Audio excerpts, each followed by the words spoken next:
look the part, but let's see some of your moves.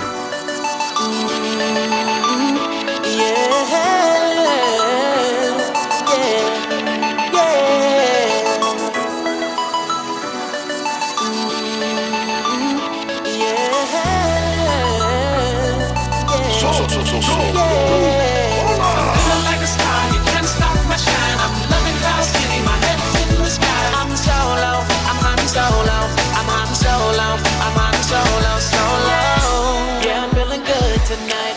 Finally feeling free and it feels so right. Oh, time to do the things I like. Gonna see a princess, everything's alright. Oh, no job but an answer to. Ain't a fixture in the palace zoo. No, and since the carpet nights off me, I'm living life now that I'm free. Yeah, told me get myself together. Now I got myself together. Now I made it through the weather. Better days are gonna get better. I'm so happy the current night is gone. I'm moving on. I'm so happy that it's over now. The pain is gone. I'm putting on my shades to cover up my eyes. I'm jumping in my ride. I'm heading out tonight. I'm solo. I'm hunting solo. I'm hunting solo. I'm hunting solo. Picking up my plans to put it on my side. I'm jumping in my Falcon. Put me on my side. I'm solo. I'm hunting solo. I'm hunting solo. I'm hunting solo. I'm hunting solo. Okay, I can see you have some skills, but now it's my turn. That song never, ever gets old and always makes me dance. I was dancing away. You couldn't see it because you got all kinds of fancy intros and stuff also, but I was dancing over here. Yeah, so we're lucky. We got a great pilot for the show who does all the stuff behind the scenes, and tonight's going to be a very interesting show for those of you that don't notice. Our pilot Mike is out on the left coast visiting his daughter and hanging out with his wife, doing all the fun stuff out there, going to Batu and Scum and Villainy and Magic Jump and all that kind of stuff. John is on some sort of secret mission with delivering precious cargo. So I have the honor of having our friend Rob from Bantam come over. So Rob, give everybody a quick rundown on who you are and what you do. Yep. So as you said, my name is Rob. I run another Star Wars podcast. There's only 5 or 6 Star Wars podcasts out there in the world. So I'm surprised you haven't heard of me already. Or like 5,000 of them for that matter. But yeah, ours is Panther Milk Podcast.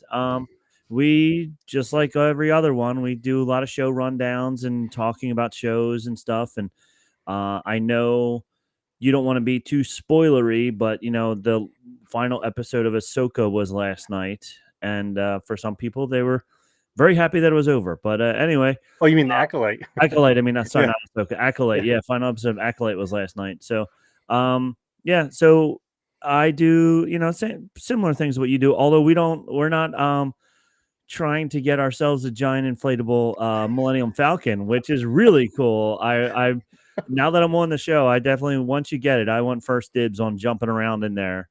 Yeah, we already have started an invitation list. Okay, that's going to go out to everybody once we get it. And there's going to be a couple rules for the Falcon. One, you're not allowed to bring your friends, your friend needles to the Falcon. Okay, yeah, that makes sense. And you definitely have to keep your shoes off. So right, yeah. You got those grippy socks from those other trampoline parks. From the other trampoline parks and stuff. Definitely, yeah.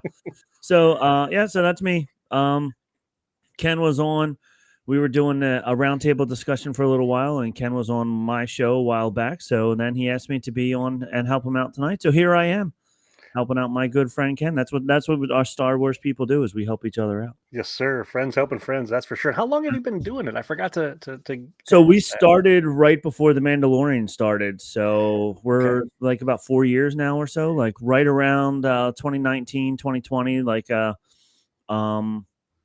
I think we did maybe 3 episodes together, and then COVID, and then we did a whole season separate. Nick was at his house and I was at my house, and then once the COVID ban lifted, he kept coming back over here again, and we would do it here in my little mini Star Wars studio here.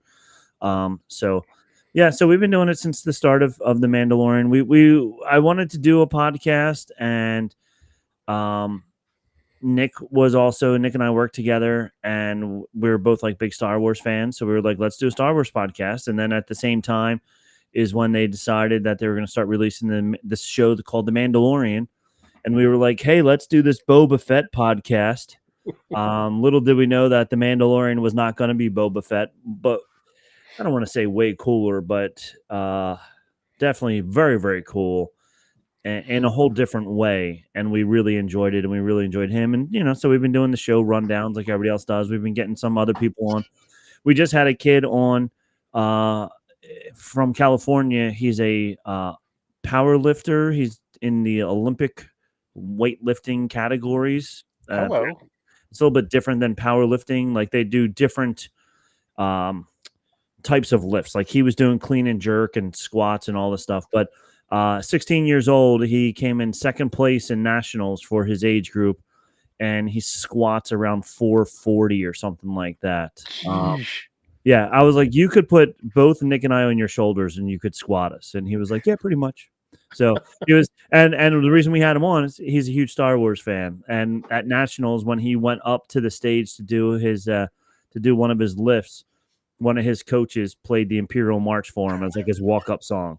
So it was really, really cool. So yeah, so we got to talk to him about that and stuff. So we try to get guests on, kind of like you, and have a lot of fun and talk about different things.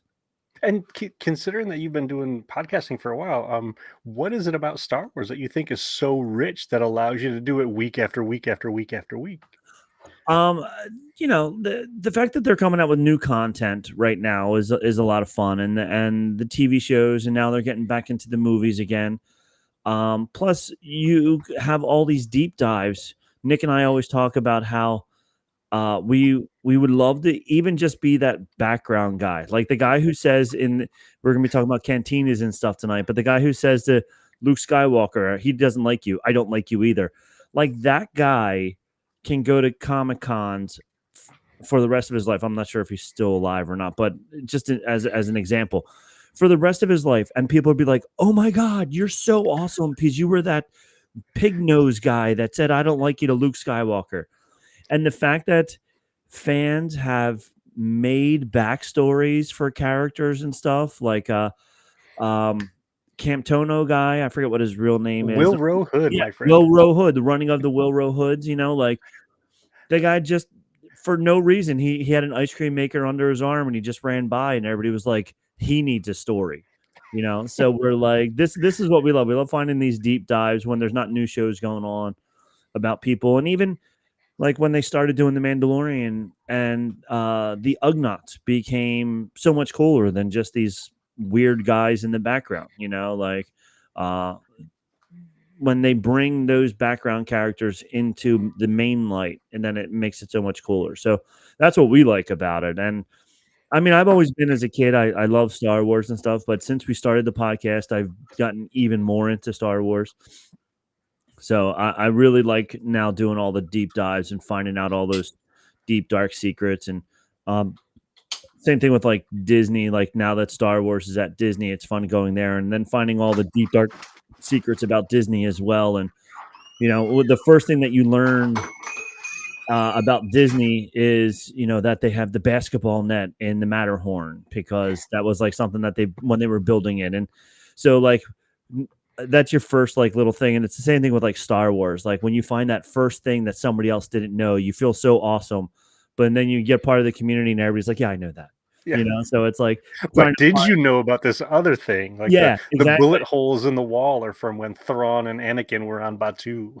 Right. Like those fun things. You're like, look at this, I know this and you don't. So that's what makes it fun. So yeah. And it just seems like there's, gobs and gobs and gobs of detail that you can go into, whether it's, a person who's on screen for moments like Wilro, right, or a brand new character like the Mandalorian, who literally and figuratively changed the world with baby Yoda and stuff like that. So yeah, there's no end to it. So I'm real glad that you're willing to hop onto the Falcon and talk with us tonight. We're going to do things slightly differently. So oftentimes, John and Mike and I will get on and we'll talk about either the current stuff or stuff that's going to be happening. We often talk about the costumes that we're making.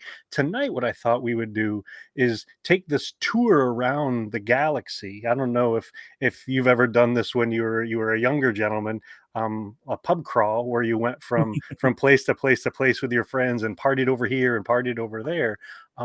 Cantinas have been in Star Wars for a really long time, and so Yes. I thought it would be fun to explore some of them that we've seen on screen throughout the years. I love it. I love it. Also, it's fun. I love listening to your show, got your guys' show as well. And Costume Corner, you guys are always talking about what costuming stuff that you're doing. I started making a gonk droid because it's like the easiest thing to make. It's like an intro to like Star Wars cosplay, and I'm gonna put it in my classroom.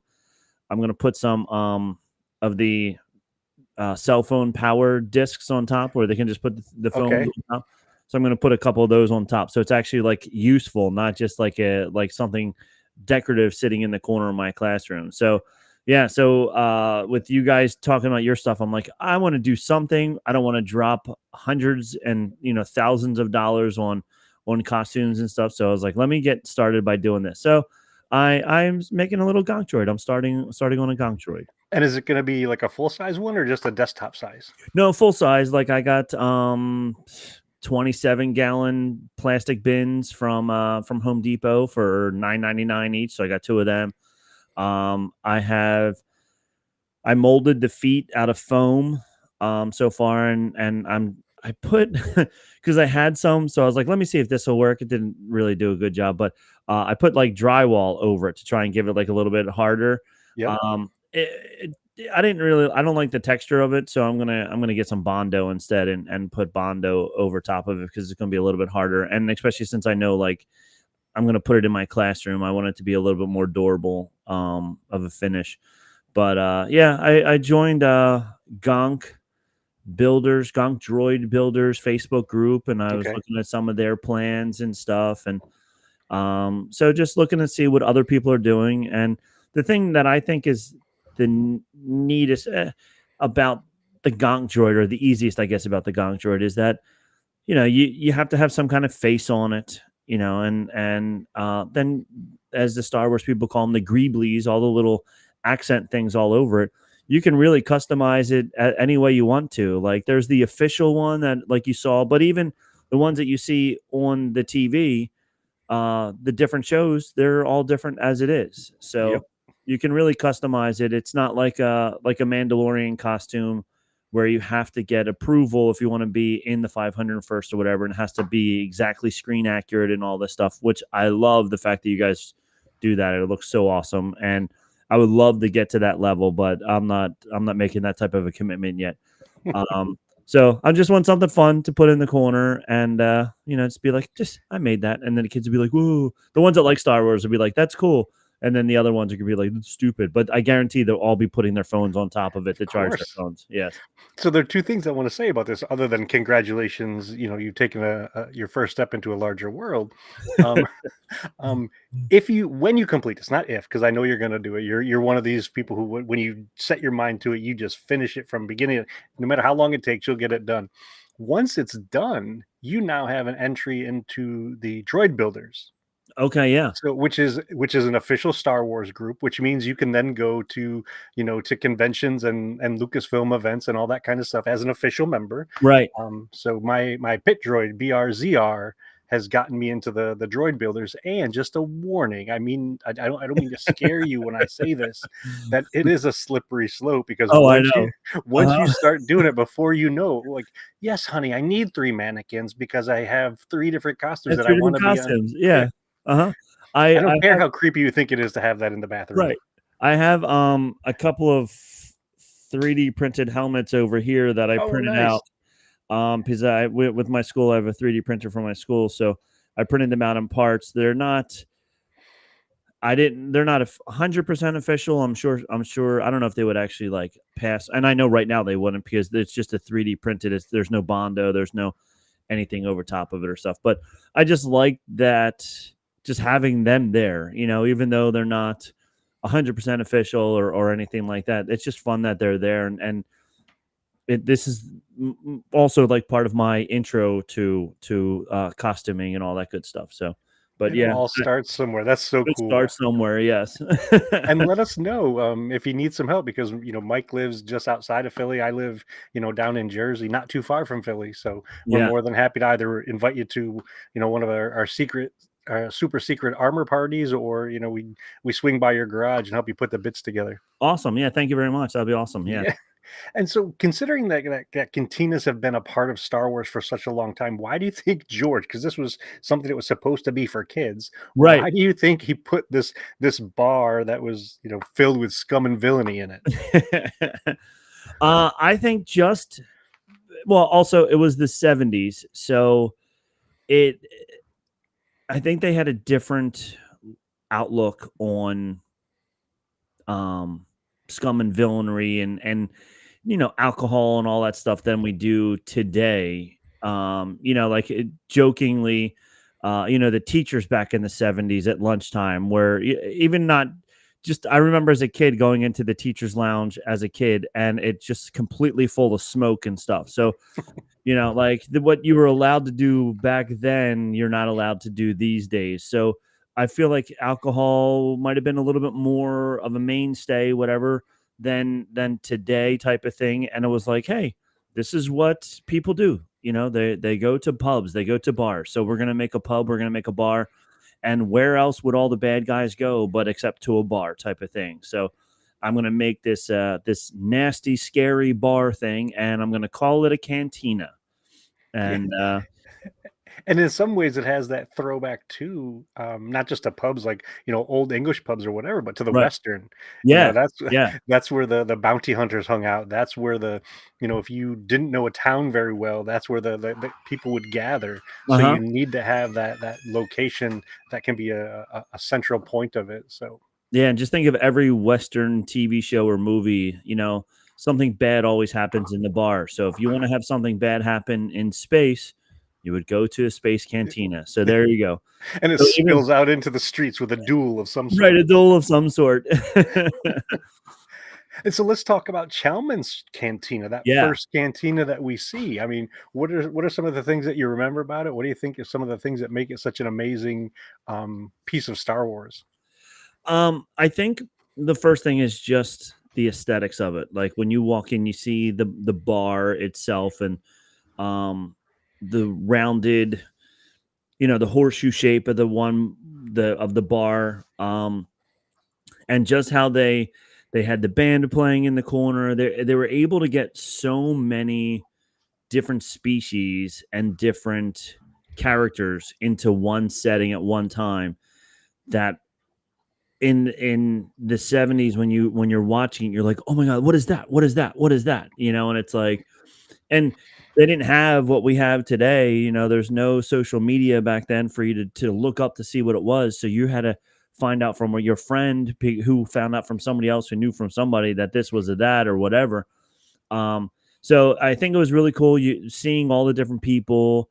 And of course, who shot first was happens in there, so that makes it even more mysterious and bad guyish because there was a gunfight in there and nobody cared. Somebody got blown up and everybody was just like, Sorry whatever. about the mess. Yeah, sorry about the mess. Here's a tip, clean it up. And even it was funny because was it Ahsoka they went back to it, and then there was a droids working there. What series was it in again? I thought it was Book of Boba Fett. Book of Boba Fett. There we go. Thank you.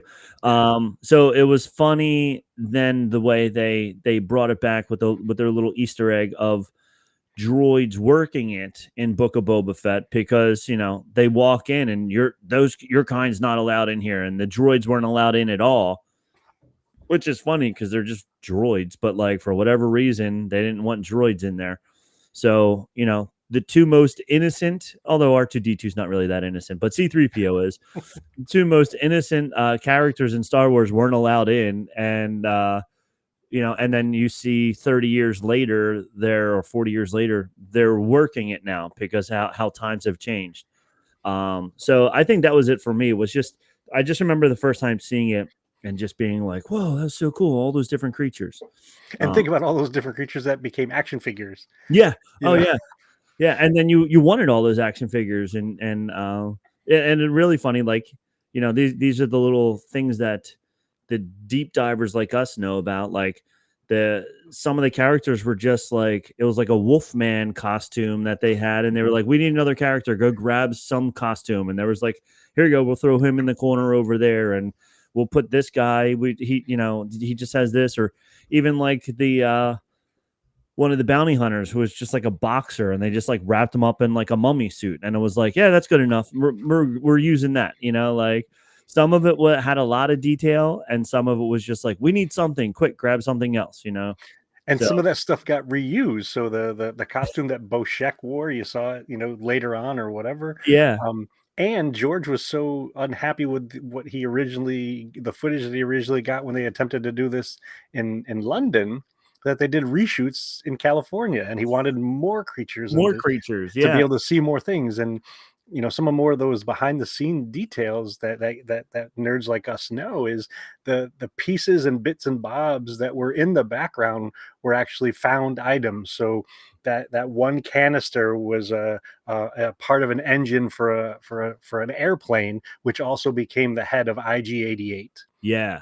So it's And all of those things. And now you can go down to Florida, Batu East, or go out to California, Batu West, and see those things behind the bar and at Oga's. yeah, which is really, really fun. I like how they reuse and make you feel like you're a part of it by making it, bringing all those things back and bringing back all those Easter eggs and stuff. So, um, it is fun. What did you think when you first saw the cantina? It was overwhelming. Like, what are all of these things that I'm looking at? I mean, this guy over here looks like a devil. That thing looks like a bat. And why do those two ladies in the corner? What are they up to? Looks like Right. they're smoking out of a hookah or something. And I didn't even know what a hookah was at the time. But I'm like, Yeah. this is so weird.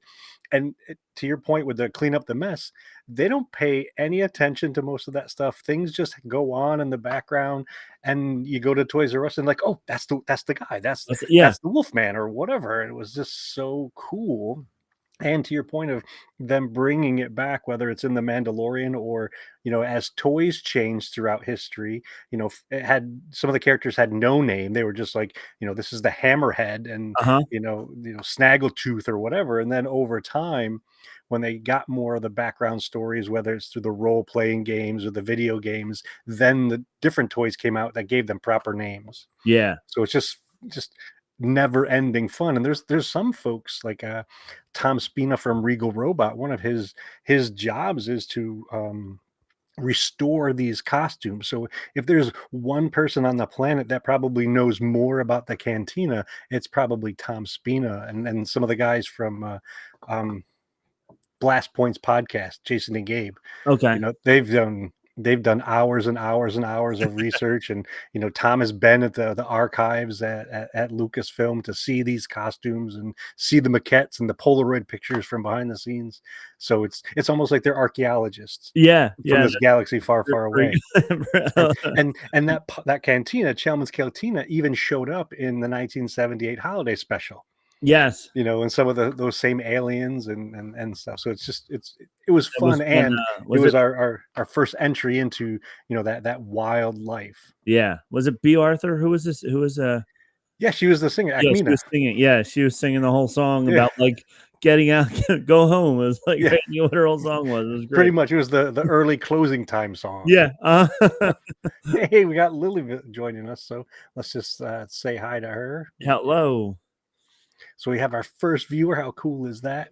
I'm glad that those things are working. I'm still trying to, learn the background stuff behind this. That's why Mike is usually in the pilot seat, and I'm just, Right. the engineer and the making sure that the stuff is working Just properly just hitting and that not button. even doing it very well. Right, hitting that button because you want to watch out the front screen, but you got to keep hitting that button on the side to make sure that you don't lose PowerPoints there on your Falcon. Honda would be very mad if we did Mhm. that. You would. So Chalmun's Cantina was the first one that we saw, and then in the prequel trilogy, we got to visit the Outlanders Club and the Attack of the Clones, and that was more of a a techno dance sports nightclub bar at the Yeah. the lower levels of Coruscant. Equally overwhelming, lots of flashing lights, except they upped the game. This was so much more to see. And so, what were your thoughts on the prequels when you saw Anakin and Obi-Wan step into that bar? So I think it goes along with when you watch the prequels versus watching the original trilogy, how much flashier the prequels were in comparison. So everything about it was much flashier. Like you said, all the neon lights. And who was the I can't remember the bounty hunter's name, but she was the shapeshifter. Zam Wessel. Yeah, Zam Wessel. When they like chasing Zam Wessel around was a whole really fun scene, and the fact that they're going into the cantina and then they finally get him out of the cantina and get him into the alley behind it. But yeah, it's interesting because each of these cantinas are all slightly different, and just like your regular bars at home, everyone's a little bit different as well. So this one was, like you said, it was like the nightclubby version. This is the one that all the kids who want to go to the rave are going to go to this one. And it was fun just seeing a different version of the cantina. And I was a big fan of Zam Wessel. I really wish with so many of these characters, they're pretty much like just a red herring. They're just there to die. And like this character was so cool, especially when you saw it like shape shifting and then shift back into the girl, and then when they shoot it, then it finally like changes back to its original shape, and you're like, ugh. But yeah, so it was a fun scene. I enjoyed it. I liked the speeder chase and all that stuff that all surrounded it and all the neon lights and everything. So go ahead. What about you when you saw it for the first Well, time? it was awesome because I it was the that prequel trilogy, like you said, was glitzier, it was more glamour, more in as George liked to say, faster and more intense. Yeah. And it upped the game in terms of what was around and how clear it was. Mhm. And they were able to even sneak in cameos into that cantina scene. So you had Ahmed Best stuck in there, you had Anthony Daniels stuck in there. I even think one of George Lucas's daughters may have been in the cantina at that Oh, at nice. so there was all of those little bits, and just wall to wall, literally and figuratively, just wild costumes and creatures, and you got another arm sliced off, just like in so I want to make sure that I don't go to a bar with a Jedi because there's a good chance somebody's going to leave without a limb. Yeah, exactly. Somebody is definitely losing a limb if you're hanging out with a Jedi in a cantina. If And you see a Jedi walk in, that's when you go check and you try and yeah, get out as quickly as yeah, possible. I'm going to make sure I go around the other side of it because I Yeah, know that the blade's at least 24 inches. I want to make yeah, sure yeah. I don't get I'm clipped. gonna go way over there. Wherever he's going, I'm going to the opposite Yeah. side. And I thought it was pretty funny too that so these two Jedi walk into the bar. The older Jedi tells the younger one to go do stuff. I'm gonna go get a drink. Yeah.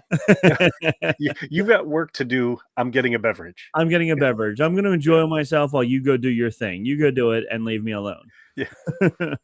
And I think Zam Wessel's another one of those fun characters that would make for a great subject of one of those not what if stories, but the tales of, like Yeah. Tales of the Empire or Tales of the Jedi. They could do a Tales of the Bounty Hunter and do all of these animated clips that give a little bit more of the story to these characters that we didn't get to see on screen.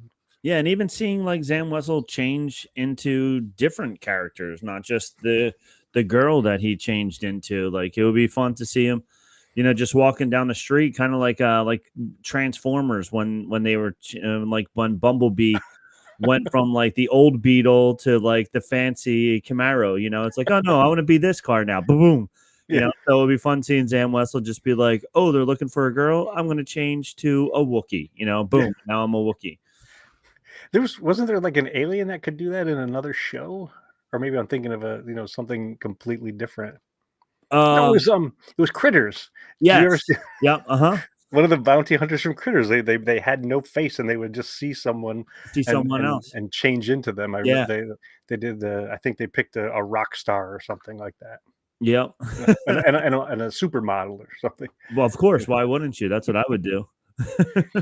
Yeah, and so you've got that, and going back to this idea of Jedi cutting off limbs, like that's Yeah. just something that we do. That's You it. know, Yeah. You We know, make things float. We read people's minds, and oh yeah, by the way, we sometimes use a laser sword to remove hands and to arms. yeah, like it's funny to me how Wild West Star Wars is, and like these people, even like when Obi or Han Solo, shoots Greedo, uh, the Obi-Wan cuts off hands in cantinas, and it's like if this was the real world, there would be wanted signs all over the place for these people, and it's just like it like sometimes like I was like, oh, it'd be so cool to actually be in Star Wars if this was real, like with spaceships and wizards with glowing sticks and stuff like that. But then at the same time, you're like, do I really want to be around all of that? Because, like you said, I could have my arm chopped off just because I'm in the wrong place at the wrong time, and it would just be that's just what happens. Go Yeah, ahead, go move back to your drinks. This Go back. Jedi business. Yeah, Yeah, there's nothing to see here. there's nothing to see here. All Jedi business. Leave us alone. So yeah, it's pretty funny. So we got that in the second trilogy, and then in the Disney trilogy, for Rise of Skywalker, I think the name of the cantina was the monastery, and I think one of the coolest parts about that was the one on Kijimi, where C-3PO and Poe Dameron and a bunch of other folks go through to try to find Zori Bliss. You got the maestro as the guy behind the bar. John Williams has a cameo behind the bar, Yeah. and he's got like a funky eye patch on. And one of the goofy behind the scenes things that I didn't learn about until afterwards is many of the props that were surrounding him at the bar were homages to all of the movies that John Williams had made music for. Oh, that's so cool. So there was like a Jaws thing and a Harry Potter thing and an Indiana Jones thing, so he's there for the first time in a Star Wars, even though he's been doing the music for them for decades. Yeah. And I think his name was Maestro or something like Uh-huh. they rearranged the letters to give him, that title in that one. What do you think of that bar? That was that's one of those like you said, the huge Easter egg bars that when you find out more about it, the more you like it. And what was I'm trying to think. Who did they meet? There was that the one where I forget her name. She was wearing all red. She had the helmet on. That was Zori Bliss. Yeah, Zori Bliss. That's where they meet Zori Bliss, and it was just the scenes in there were really good. And then, like you said, when somebody finds out either before the movie came out or like when you go to see it opening weekend, and then somebody's like, "Oh my God, did you see?"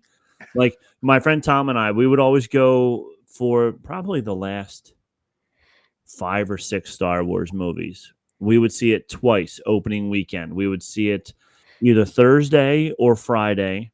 And then we would see it a second time opening weekend in 3D if we didn't see it in 3D the first time, just to see if it was any different or any better in 3D.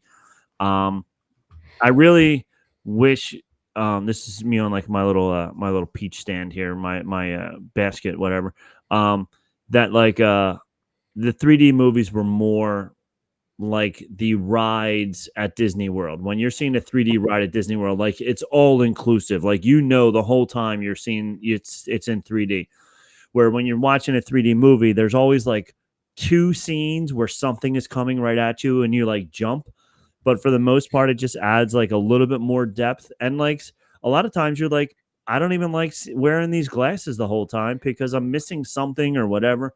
Yep. So we really and they've gotten away from 3D, I think, more recently, but we would always see it like twice. And then by the time we went back the second time is when we were then always looking for all those little Easter eggs, and it was like seeing John Williams in there. And then we would be like, quietly but loud enough for the person next to us to hear, be like, John Williams, something like that.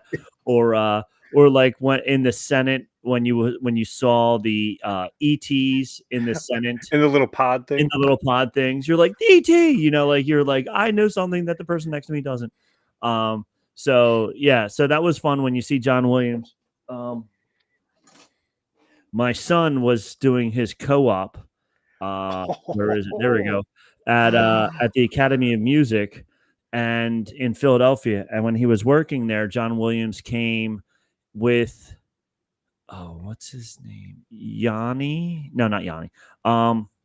Oh, I can't remember the other guy's name. Very famous orchestra person. Darn it. Anyway, so John Williams came, and while he was there, people were like sending in stuff. Like one person sent something from like Argentina. They like mailed it from Argentina for him to sign.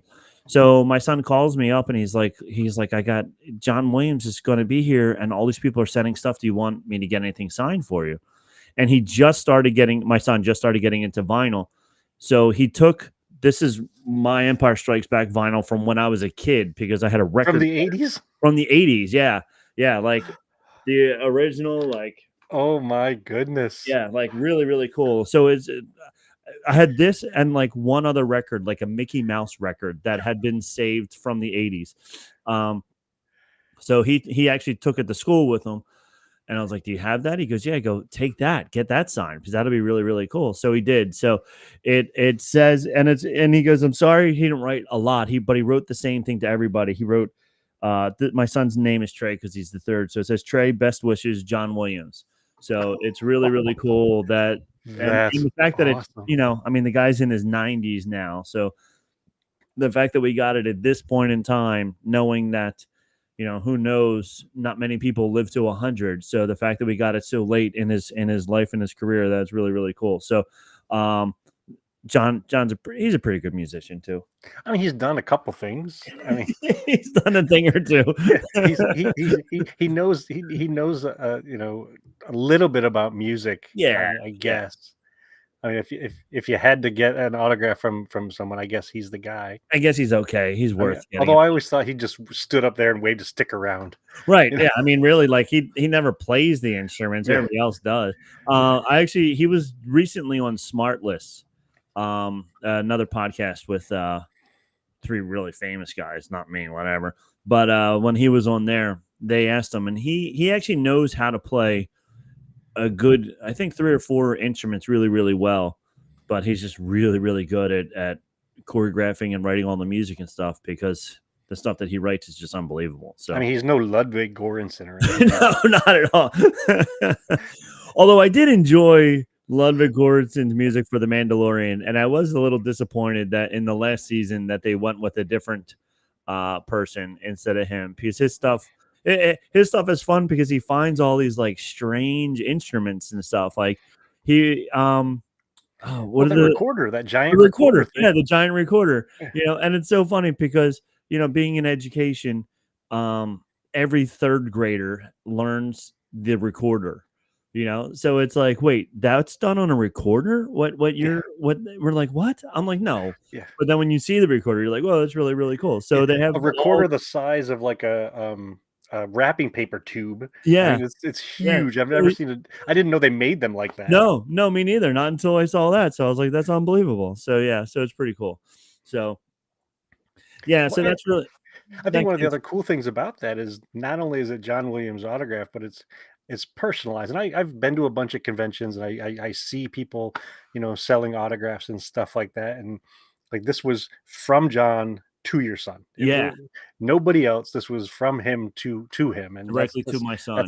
That's magical. And what I think what makes it even more exciting is that it's on your record that you listened to as a kid. Yeah. Yeah. And Star Wars is green. It's one of those things that it doesn't matter whether it's 2024, 1984, 1977. You can watch it and still have that same creative experience, that super duper fun, exciting, scary experience again and again and again. And it does not get, at least in my mind. I mean, that's probably why I do this sort of stuff, podcasting, because I just think it's so wonderful. Yep, I agree 100%. So some of the shows you can keep watching over and over again. When the first season of The Mandalorian came out, I was watching it at like 3:00 in the morning, because that's when it was released. So I woke up at 3 a.m. I watched it once, then I watched it at lunchtime, and then I watched it again after work. And I was just like, every time I was just finding more and more things that I really liked about it. And then you go back and there's a couple, like Star Wars Rebels. I could watch Rebels from beginning to end over and over again 24 times in a row. Like, I really, really enjoy that whole series. And then, of course, the original trilogy, who every time it's on TNT, who doesn't stop and watch it, at least until the commercial break. Yeah, because that's like, oh yeah, I should probably go back to real life. I should probably, Yeah, yeah. because I could very easily sew myself to the couch and watch it, even though I've seen it a million times. A million times, and I know what's going to happen, but I'm going to sit here, and I have Disney Plus. I could easily put it on Disney Plus and not have to watch the commercials, but no, I'm Yes. just going to sit here and keep watching through these commercials and everything. So it is pretty funny. Well, I But think yeah, it's my duty as a fan. If it's uh, on, I have to watch it. have to watch it. Yeah, it's just, I think it's a rule. I don't know if Mhm. it's one of those, you know, how in the fine print of contracts, I Yeah, think, that when I sign that my name on the line of being a Star Wars fan, I think in the fine print, you must watch it wherever it's on and whenever it's whatever it's on. on. Yeah, exactly. It actually says it in there. Yeah. You've So, got to. And speaking of the Mandalorian, I mean, I think if we were to look at all of the content, the Mandalorian is thick with cantinas. oh my gosh, I yes. mean, in the very first episode, you have that iconic silhouette of him coming through that circular door So like a good. badass. Just Yeah. that I'm here. Yep. You have And no and idea who I am. and once again, somebody's hand gets cut off in the door. Like, Well, not even just his hand, his torso. his Like torso. Yeah. you you would know, think you would think there would be some kind of safety precaution on the door, but I guess whatever, the Tesla truck doesn't have it, so why would a cantina door have it? Um, a safety feature there that it won't cut your hand off. So yeah, it'll cut your torso right in half. and why are the edges of it so sharp that they can sever a being in half? Yeah. Even when I go to ShopRite or whatever, there's the rubber bumper on the Right. doors. Right, So exactly. even if the door did close on me, it wouldn't hurt as much. But that thing legit cut a dude in half. Yeah, if at the most it should just squish you. It shouldn't cut you in half. Like it should Yeah. at some point stop. But this was just like razor blades. It was like nice and clean. So yeah, you got to watch out for those cantina doors. But yeah, that very first one, you just walk in, and it's such a great intro to the series, and such a great intro to welcome back. Here's another cantina. And you're like, yes, it is. And you got the typical bad guys in there, all that good stuff. And um much dingier, darker, going back to like the 1977 cantina versus the one in episode 2. Like there's not the neon lights and all that stuff. This is just like you're in that Wild West town that all that's in there is a jail, a bank, and the cantina. And you walk in and you're like, yep, if I'm coming in here, I'm doing one of two things. I'm either getting drunk or I'm getting in a fight. And Mandalorian went in there and got himself into a fight. So um And it wasn't even. I mean, he was going looking for a dude, but he wasn't going looking for the dudes that gave him trouble. no, exactly. The dudes that gave him trouble were completely different than who he wanted the other guy. Let's go. You're gonna. So yeah, it was awesome. But And yeah, it was, speaking of the bad guys, it's almost like a real life cantina where you got the one guy who's all swole. uh-huh. I'm the biggest and the baddest. What are you gonna do? And Mando, who's smaller than him, Yep. you know, But busts him. smarter and Yes, trickier. tougher. Yeah. The Tougher. Jackie Yeah. Chan of Yeah. Yeah. The bounty Jackie hunters. Chan walking in there. Yeah. And just wreck shop. It was quite remarkable, and like you said, it was a wonderful throwback to Yep. that stuff that we saw in the 70s. And then speaking of, you'd mentioned about a droid bar that showed up in the Book of Boba Fett in, I think it was season 3 of Mandalorian.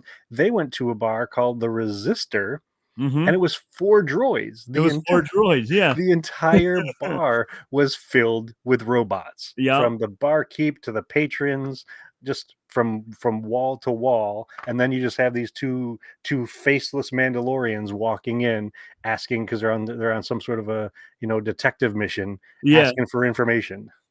Yeah, it was that was a very fun twist. That's when Dave Filoni's got a little whip to him there, because he's like, oh, I have an idea. I'm going to make this entire bar just for droids, and going to make sure that they hate humans or livings. I forget what they called them, meat meat sticks or whatever.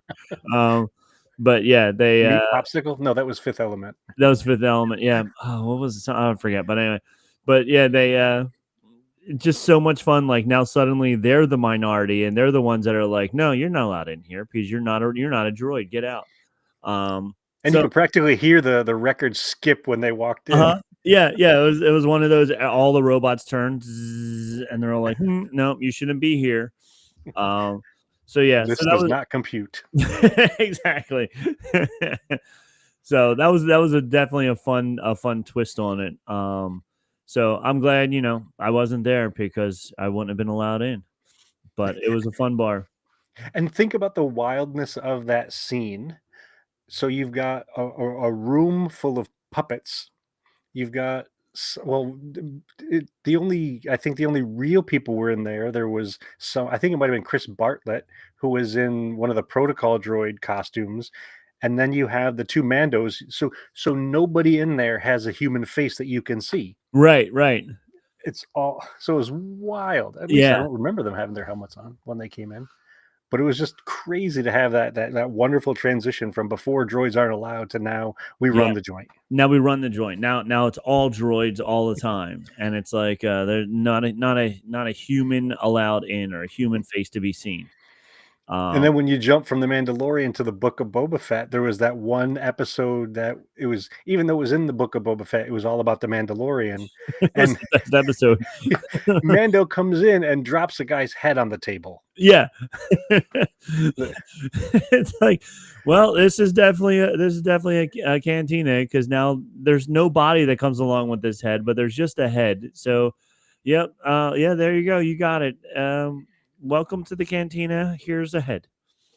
And that So, one was shot in the volume, so that one was way different than the old sets that George and the other makers would film on. This was this immersive space where they were able to do this really long tracking shot, using the latest technology, and you've got the people dancing in the on the dance floor, and then you turn and they got people sitting in a booth, a whole bunch of weird aliens sitting in a booth, and Din just comes in and boop, yep. drops a head on the table. The volume is fun if we can jump over to real life.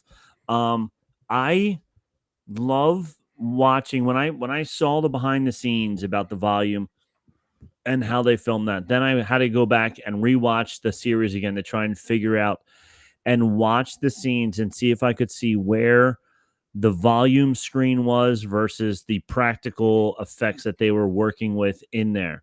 Were you And successful? some scenes you could figure it out. What somebody pointed out was you can always tell it's even like a lightsaber battle. Like if they're filming that in the volume, everything is close. Everybody's close together because the volume's not that big, so they can't do a lot of running around and stuff. And when they do like running through the volume, it's in a lot of like short clips because they can run from one side of the volume to the next and then reset and do it again with a different background or whatever. So it was fun trying to find some scenes, and even like there was one scene not cantina based, but like when he got stopped, he was running through a canyon when he first had Grogu, and he was Oh, driving when his he's fighting the speed, like, Trandoshans? yeah, and like you could tell like you could see the rock formations on the sides that were real, but then everything else around it, you could kind of tell a little bit where, like, if you really wanted to study it, you could see where the volume was and where the real practical props were. But I just think that concept is just amazing. Like you're saying, like how immersive it is and how they're able to now get real life glowing off of different objects that are in the background where before standing just in a green screen you just had to pretend that you knew that there was something over there. Now you could actually see it on the screens, and if that area was lit up better, it was lit up in the volume, so you got a reflection on you from it. So it worked out really really cool, the fact that they how amazing it is. And Nick, on my co-host on the podcast, was saying that Game of Thrones right now, all of the dragon scenes are all filmed in the volume. Oh, really? Yeah, so if you see any of the dragon scenes, they're all filmed in the volume. So that, and he said, I forget the character's name, but when he's riding a horse, either he doesn't know how to ride a horse or just they were just filming it this way. But he was basically riding like the bucking bronco ride type of thing. and that then you'd see in a cantina. that you would see in a cantina. Yeah, but then like they green screened it all out and whatever. So when you see the guy riding a horse, you just know he's not actually riding a horse. He's riding a bucking bronco type thing. So yeah, so that's a lot about the volume. That has nothing to do with the cantinas, but that's what we do on Star Wars Talk. We ramble. we ramble. ramble. We sure do. We're ramblers.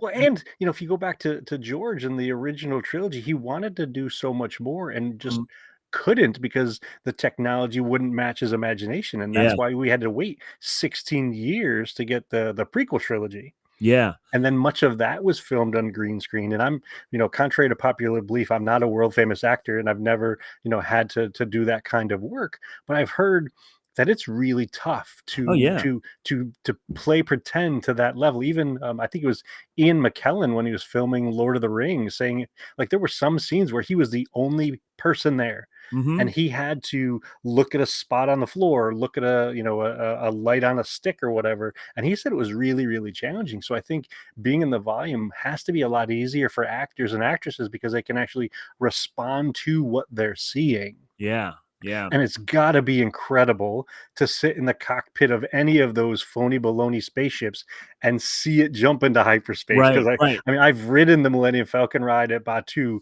and it gives me goosebumps every time seeing that on the screen ahead of us. And at Batuu, if you're the second pilot, when you get to pull the lever to put it into hyperspace, that's even more fun because it's the same handle that you see in the Millennium Falcon, like they made it exact, and you're like, punch it, Chewie, and you're like, bam, and it's like, yeah, I did that. I did that. I did that. Me and the other 27 other Millennium Falcon pods that are doing it. And the speaking 4-year-old that's taking my seat when I get up, he's going to get to do it next, but I did it this time. Yeah, so I don't care. This was my turn to be captain. Yep. And speaking of Batuu, let's use the last bit of our time together to talk about that real life cantina that we can go to. Oga's Cantina. Yeah. What's your favorite part about going to Oga's? Just the immersiveness, man. Just like standing there. Like we didn't get a seat. We were standing in like one of the alcoves, and just standing there, just looking at everything and how many things they put in there to get your attention. Like the fish tank with the giant, space fish. And then you see all the IG heads behind the bar, which is what you saw in the original cantina. And just how detailed the countertop is, under the counter, the walls that your feet kick if you're sitting at the bar. Like they didn't need to make that fancy, but they did. They could have very easily dumbed it down a little bit, but they didn't. They took it all the way. The walls, the texturing on the walls was just like the hard sand texture on Tatooine. And then I also loved how they repurposed DJ Rex from Star Tours. Yeah, when the robot that was in Star Tours that they replaced with C-3PO. They were like, "Hey, we got this droid sitting around. Let's use them." And then they turned him into a DJ, which was really, really cool. And they turn him into a toy that you can buy. Let's see if I can get him on screen. Oh, he's in the back too much. You can't see him, but he's up there next to that little BD unit that I have. I can barely see him right there. Yep. Yeah. So he's awesome. And the fact that, once again, those hardcore people are like, yo, he was from Star Tours. And they're like, what are you talking about? And it's like, but it's just fun because even in that, there's so many little Easter eggs and stuff that you can have. And, I have it hanging on the wall behind the other seat, but I took the menu when we were there. And hold on, let me see if I get them.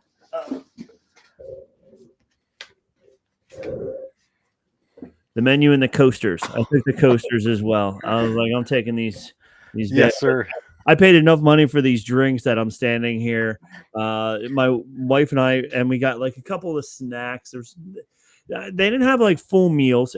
The one thing that I didn't like about it, at least when we were there, it may be different now, but when you sign up, they tell you have 45 minutes on the disclaimer as you're signing up on the app. here's your time. You have 45 minutes. When you walk in the door, they're like, okay, your time is 12:30. You have 45 minutes, blah, blah, blah. And I get it. Everybody wants to go into Olga's and it's really cool.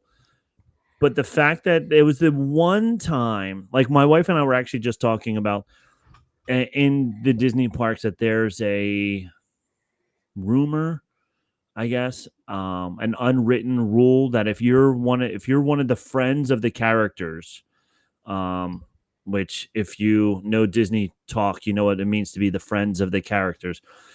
You're not supposed to release before the kid releases. So if you're friends with Mickey Mouse and a kid comes and gives you a hug, you hug them until they're done hugging you. And then once they let go, then you're allowed to let go. So one of the things is, then the people are trying to see how long they can keep Mickey Mouse or whatever, Darth Vader hugging them, whatever the case may be.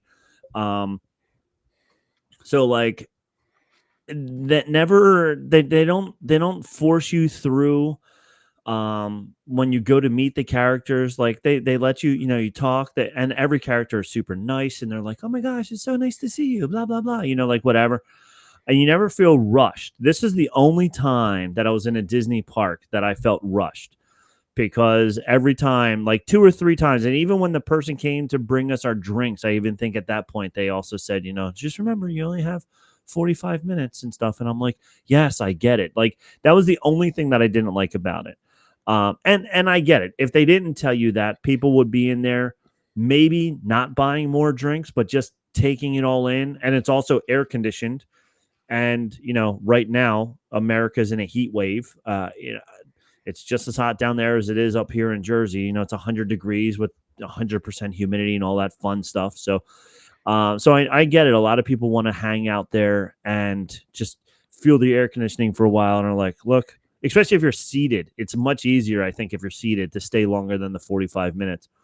But that was the only thing I didn't like about it. Everything else I did like. That's it. I'm off my. Well, I think I'm with you on that, and part of it is for me, like I want to be there. Like I joked Yeah. around with Heather and the boys when we went. I said, "You can just leave me there, Yeah. legit leave me there." I don't Just mean leave just me for today. Like Mhm. I could live here. Yeah. I don't care if there's not really a bed. I'll sleep in the where they're fixing the speeders, and maybe Right. Chewy will come over and cuddle me for warmth. I hear he's a spooner. I don't know, but I don't know. but just like I to your point, like I just want to be there. I want to Mhm. soak it in. I want to look at the walls. I want to take pictures of Rex, from 75 different angles. Yep. I want Yep. to get the pictures of those things behind the bar. And even though the cast members do remind you of that, beyond that, they were fantastic. When we went, we Yeah. were lucky. They were immersed. They were in character to the point where Mhm. they were even singing some of the songs that were Okay. made specific. I mean, they have 2 playlists. So Disney went so far as to make music that gets played in the cantina. And they were singing the words that weren't in English, but they were singing the songs like they've been listening to them on the Billboard Top 40 with Right. Casey Exactly. Kasem and Yep. stuff like that. The Um. only other thing I would complain about, and I don't mean this to sound too harsh, but those beverages that we enjoyed are pricey. Oh, very, very pricey. Yeah. Yeah. They're very, very pricey, and especially, I mean, I get it. It's Disney. Everything is pricey at Disney, but they were very pricey. It was like more than a normal drink, but that's what you're getting at Disney. You're going to spend more money Yes. than you want to. You just have to budget for it, but it's just like, okay, here it goes. Well, budget and plan. So And we plan, yeah. both, the last time that Heather and I went, we got a early morning entry into Oga's. So I think it was like 9:45 or 10:45 or something like that. So we got on Star Tours, then headed over to Oga's, got our drinks before breakfast, as sometimes you do on vacation. Right. And I'm listening to the music. I'm hanging out with Star Wars people in character. I'm like, let's get another one. Yeah. And Heather Yeah. said, "You sure?" I said, You sure about "Yes, let's just get another one." So another round came around, and then when I saw the bill, I'm like, "Oh shit!" Yeah, Like, you're sorry, like, sorry, I gotta bleep that out. Like, yeah. that's not what I expected. Yeah, I wasn't expecting that. Yeah. Yeah, I mean, I four drinks that were the price of a meal for four. Yeah, yeah. And like you said, like the snacks, it's not even like they have big snacks. They were small little snacks to go along with it. So it wasn't even like you could like it wasn't like a Bronto burger or something like that to go along with it. It was like nachos, Cheese and like crackers. cheesy crackers. Yeah, exactly. Yeah. And you're like, okay. But I get it. Like they didn't want to make it a sit down meal place because then it would be even longer wait to get in there. So, but yeah, we went to Disney World 2 years in a row. We went one day before we went on a cruise that left from the port. It wasn't a Disney cruise. It was a whatever, but it was fun. It was good. But so we went one day because we wanted to see Batu because we haven't been there yet. And that day we couldn't get booking in Olga's. It was already all booked up. But then last year when we went back, we did get into Olga's then, and it was like it's for me, and I'm sure for you and for all the other Star Wars fans, walking in there is like a kid at Christmas, like seeing your Christmas presents, or even like seeing Santa when you finally get to go up and see Santa. You know, like you're walking in and you're like, this is the Holy Grail. This is what is what I love. I love this place. This is amazing.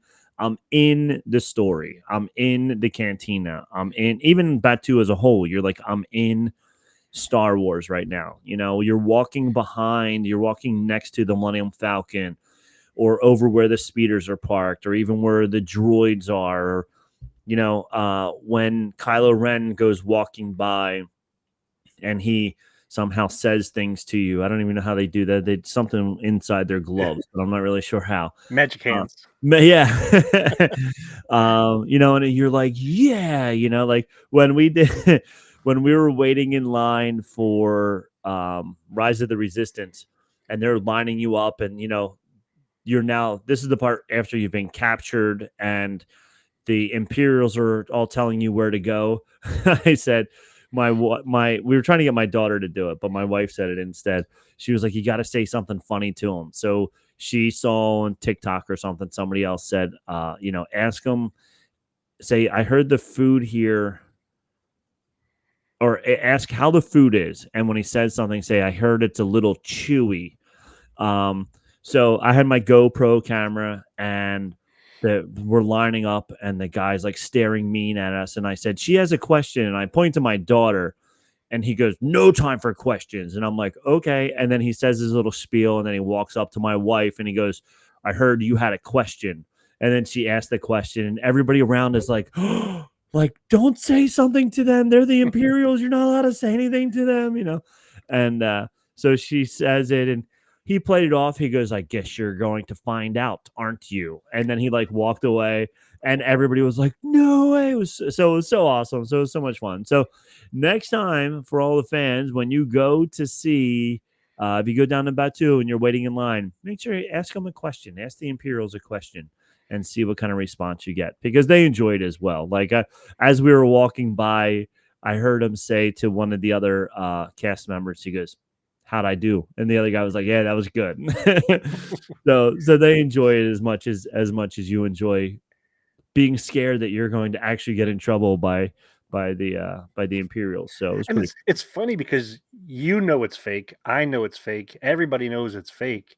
However, it doesn't feel fake. Like, no, exactly. You know, this may be the closest to being in Star Wars. I mean, I've done, you know, behind the scenes work on fan films and stuff like that, but this might be the closest to being in a Star Wars that I'll get, and it's incredible. And if you had to pick out of all of the cantinas that you've seen, whether it's animated ones, live ones like Olga's, or the ones in the movies and shows, what would be your favorite cantina to visit?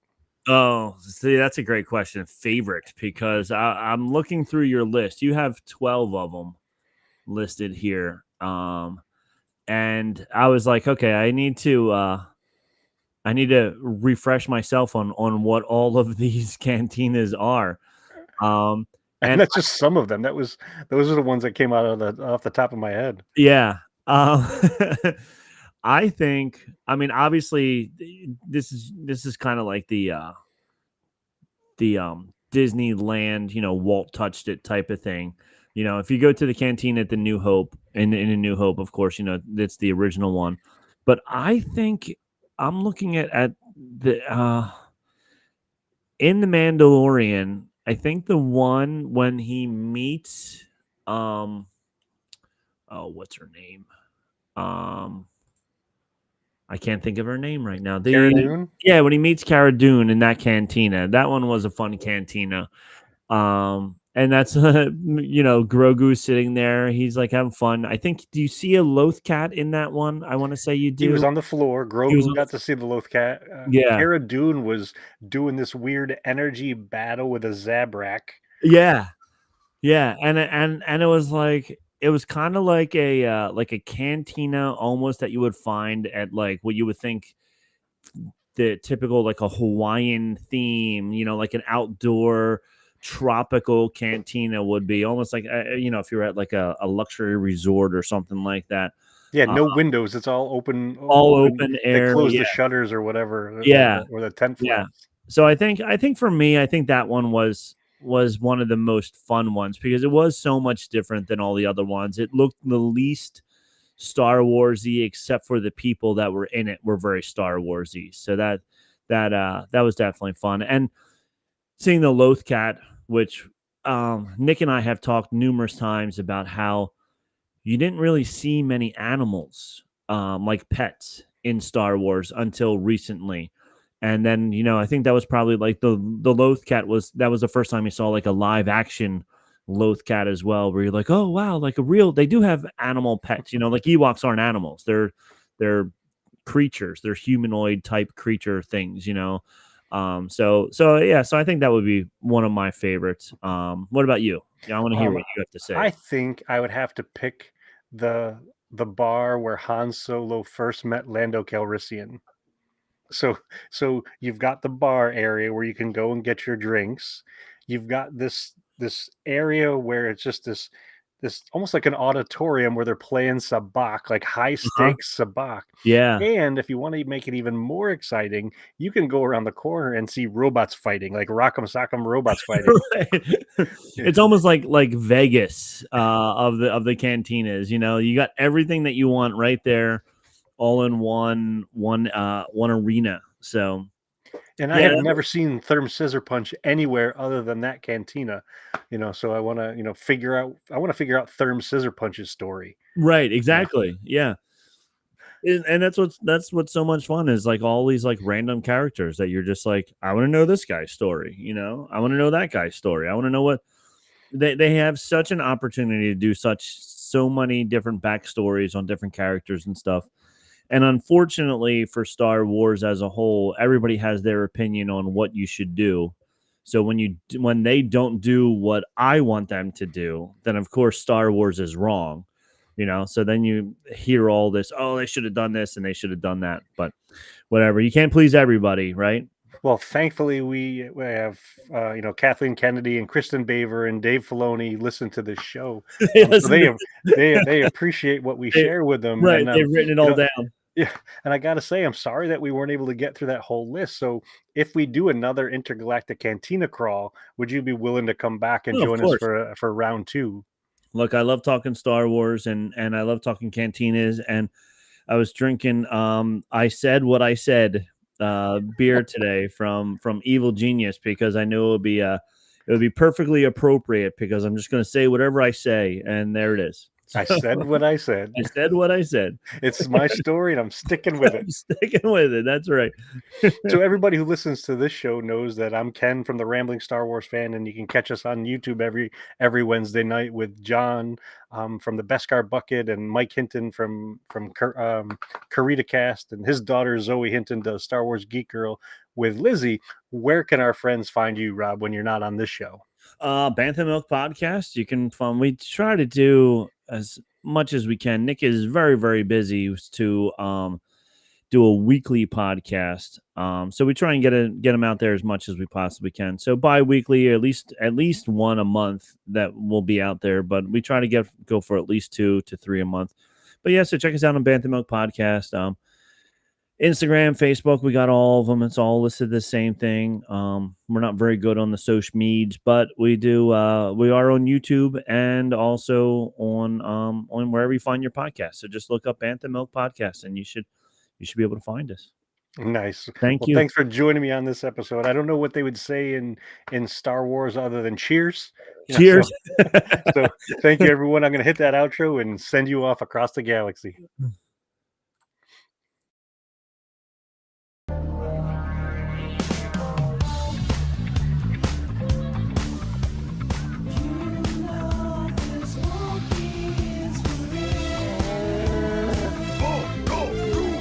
I used to put my faith in starships, but then my Falcon's hyperdrive just slipped. I used to worry about the future, but then I threw my caution to the wind. I had no reason to be carefree, no, no, no, until I took a trip to the treetop side of town. Yeah, yeah, yeah. You know I heard that wicked rhythm. Hey, I had no choice but to get down, down, down, down, dance. Woo! There's nothing left for me to do but dance. All these bad times I'm going through, just dance. Got cash shaking my heels tonight, baby.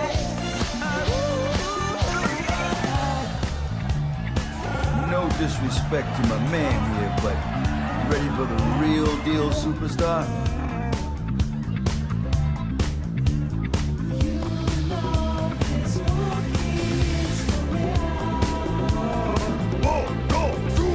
I feel the thunder, see the lightning. I know this Wookiee has a scent, so I've got to hang out all my hang-ups. Because of this Wookiee, I feel so hell-bent. Hey, hey, it's just an instant gut reaction that I got. I know I never ever felt like this before. I don't know what to do, but then that's nothing new. Stuck in this jungle, black water, I need